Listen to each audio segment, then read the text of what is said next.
Sino ang dapat ma-impeach? Si PBBM o si VP Sara? Yung presidente siguro. Kasi, parang wala ata siyang ginagawa sa ngayon.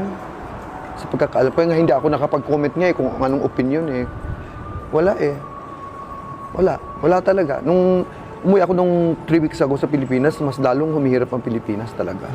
At mas lalong medyo para nakakatakot na siya. Oo. Kaya siya siguro ang dapat. Si BBM, si Marcos, dapat alis na siya sa pagka-presidente sa Pilipinas para gumanda